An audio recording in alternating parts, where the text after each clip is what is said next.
Alright, next thing will be vacuuming the back of here so it's not as messy. But actually what we're going to do is take off this panel. So as far as I'm aware, there's basically that plastic cap, and then these, if you pull them out a little bit, shift them, they pop straight up, so kind of like on a 45-degree angle. Then in behind you get a Torx bit there, so I'll go and see what size that is. So it turns out that one is a T30, so different size to everything else, which is pretty standard in these cars. Right, so in taking this panel off, another thing to be careful of, plastic mount screw down the bottom. Up the top here, you got another latch, another one around the front there. Potentially another one here that I didn't see. No, it's just that one there. And the pins along the top as well.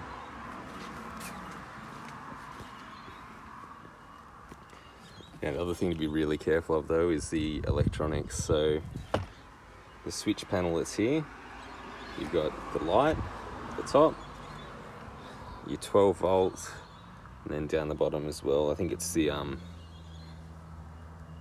height of the car adjustment. So I'm gonna have to take all of those out for this panel to come out safely. All right, we've got access now. One thing to note that I just realized is a bit of a pain. The bottom side of the 12 volt cigarette lighter connector is where the clip is.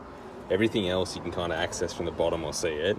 This one you can't until you move the panel out a bit, because it's clipped in at the very bottom here. So be aware of that, because you can't really, well, I had a lot of trouble just using my hands to get it out. It's probably going to be easier with the screwdriver to lift the tab up before you do that. Righto, we've cut the ply down now and covered it all with marine carpet that we just got from Bunnings. So just going to lift it up. So it's just overhang and stapled on this side. We've marked out where the holes are, and I've just drilled a couple of pilot holes so we can figure out where everything's going to sit once we're done.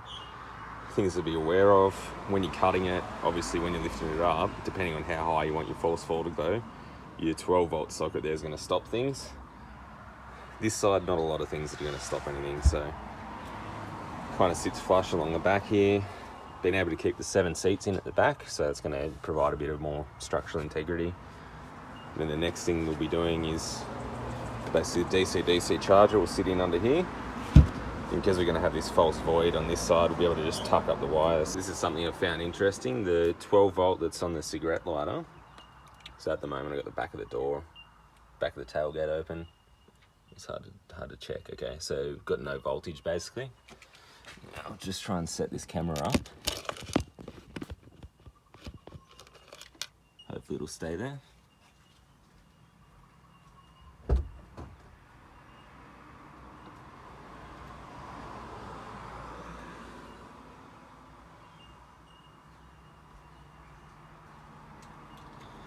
So you should be able to see now it's reading 11.99 volts. So all I've done is press the start button on the car, I haven't started it.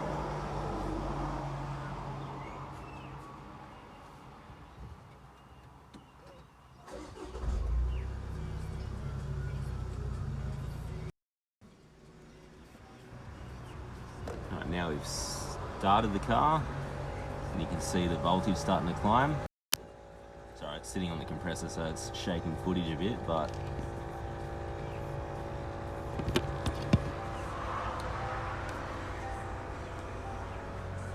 we got 14 volt.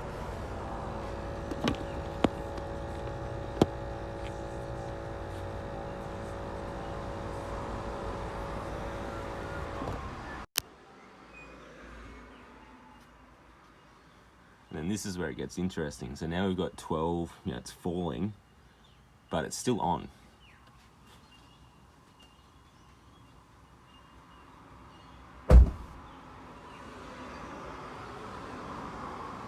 It's still falling, so next thing I'm going to do, I'm going to close the tailgate and hopefully the phone stays up.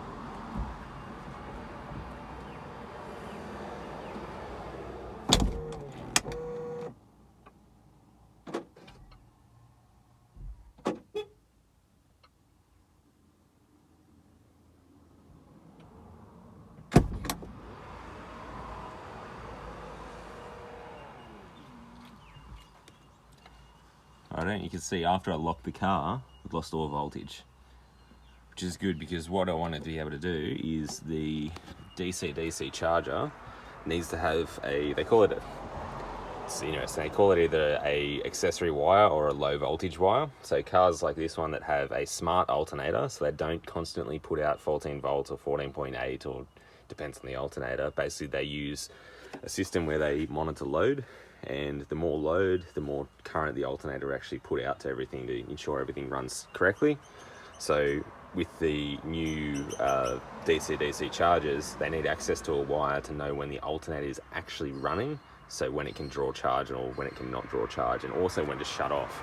So that's good. So I'll be able to actually run that wire from up here down to basically around this panel, which is where the DC-DC charger is going to be.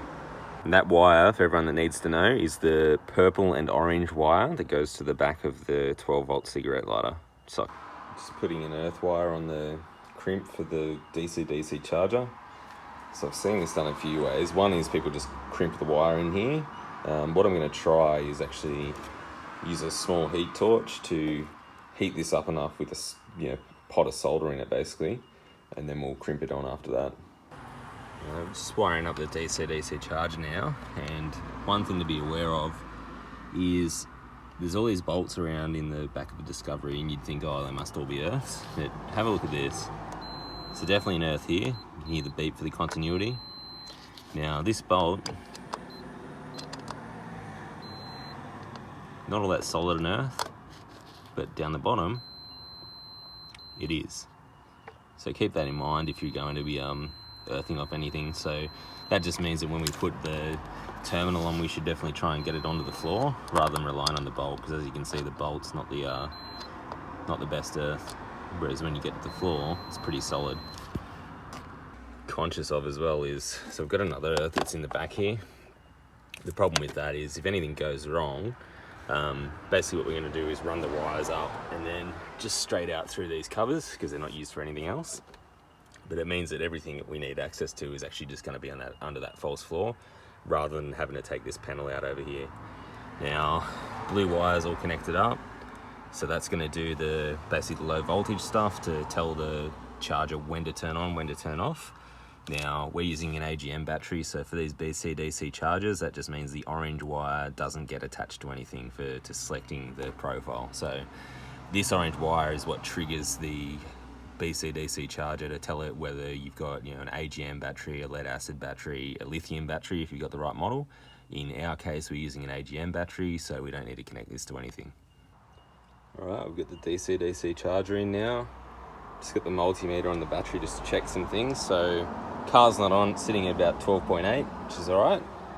Let's go and turn the car on.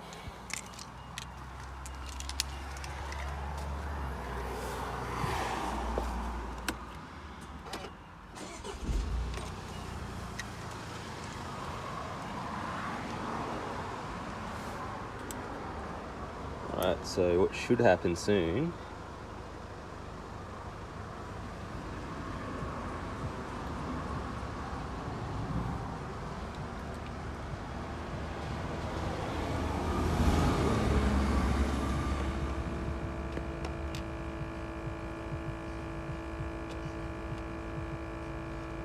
forgot to put the earth on. That's going to be a problem. Righto, the battery earth's in. Battery's reading 12.86. Let's go and test some things.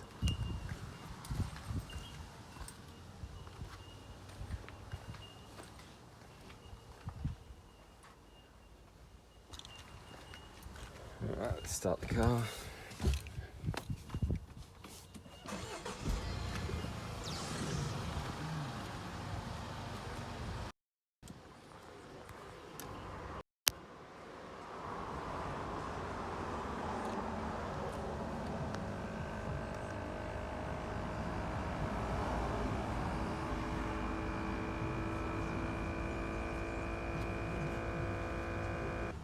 This is a good example of why you should always test things. So I've just been reading the manual, and when you profile light with that A light that's flashing like that, it basically means that it can't charge the auxiliary battery for whatever reason.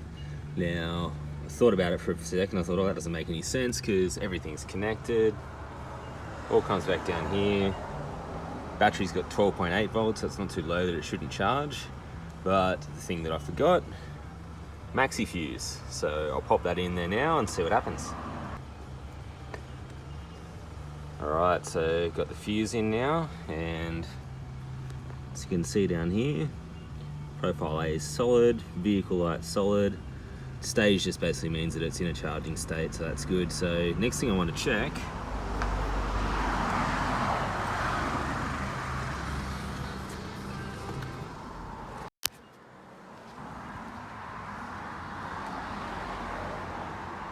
turn the car off now. What we should be able to see is this battery voltage should continue to drop down.